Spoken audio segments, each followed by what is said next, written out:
everyone, thanks for tuning in case this is your first time here. I'm Wendy, and this space is Holistic and Well, and this is a place where we cultivate better health through herbalism, intentional wellness, and self-healing. I've got a little incense going so we can get the mood just right.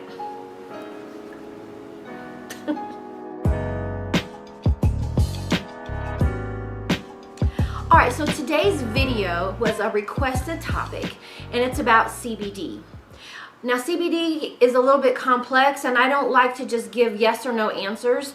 And an answer or a question I get all the time is, will CBD help my, and you can just fill in the blank. I've gotten everything from pain to weight loss to insomnia to everything.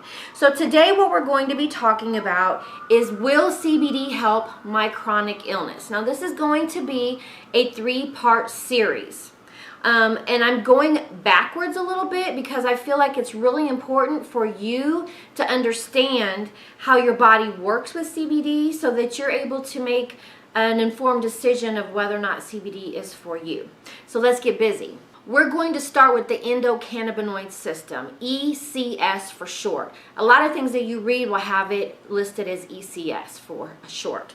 So, endocannabinoid system, it is a system within our bodies that basically help to keep things balanced.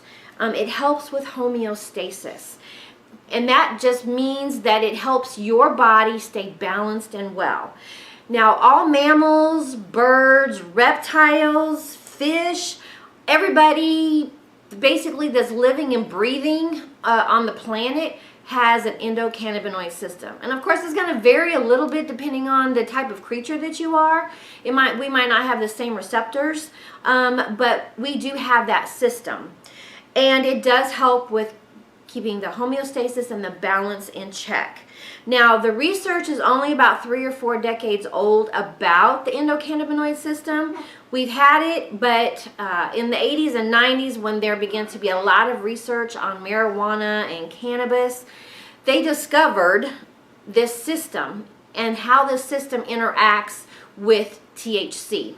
We all know what THC is. So, although it's been around forever, it was just discovered in the 80s, late 80s and 90s.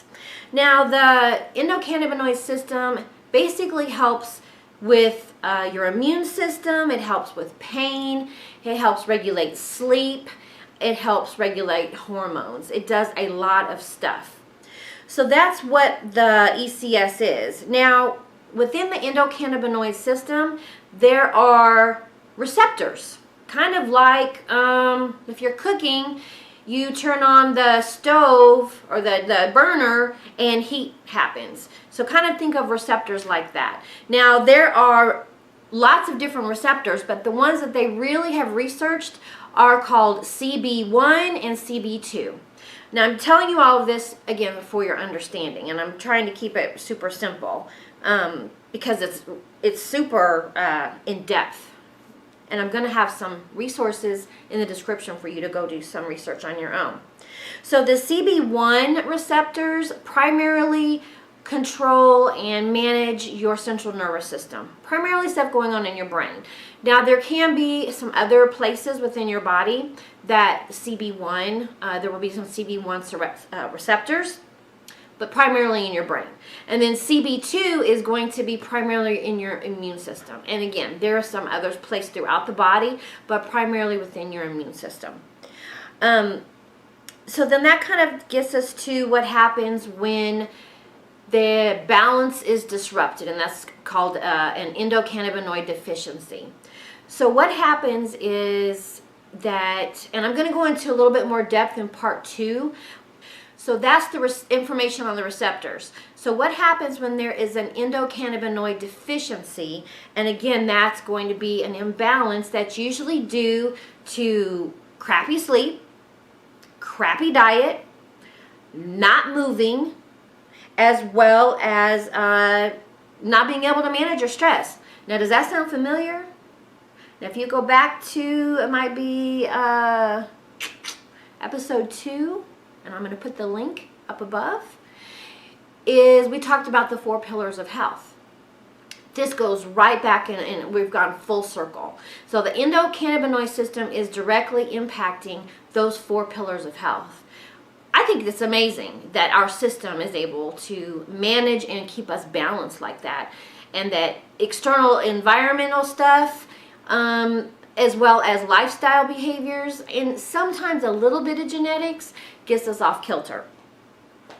All right, so we've covered the ECS, the receptors, and the deficiency. So what happens when there's a deficiency is your receptors send out a signal and say, hey, things are out of balance.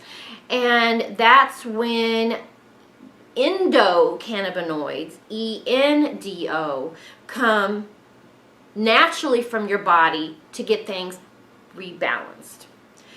So you have endocannabinoids, ENDO, we make those naturally, and then you have phytocannabinoids, PHYTO, and that basically means cannabinoids that are derived from plants, aka cannabis. Primarily the cannabis that we know and love is the CBD that has just hit the craze and the market and has just gone mad. Everything is for CBD. CBD in your soda, CBD in your lotion, CBD in your toothpaste, CBD in everything. And then of course there is the THC that we all know and love as well, that gets us high, and that's because it is taken through the receptors, the CB1 receptors in our brain. So that is the quick and dirty about the endocannabinoid system. Part 2 is going to be in more detail about the cannabinoids themselves. I don't want to overload and give you too much information right now because it is a lot to take in. Every time I read and research, I learn something new. So again, I'm going to put something in the link in the description below so that you can go and do your own research. All right, so that is the information for today. If you like this video and the content of this video, give me a thumbs up, give me some subscribe action, tell your friends and family, share. Look for the next 2 videos that are going to go into more detail about the cannabinoids themselves, as well as ways to take those into your body. That's a huge question people have.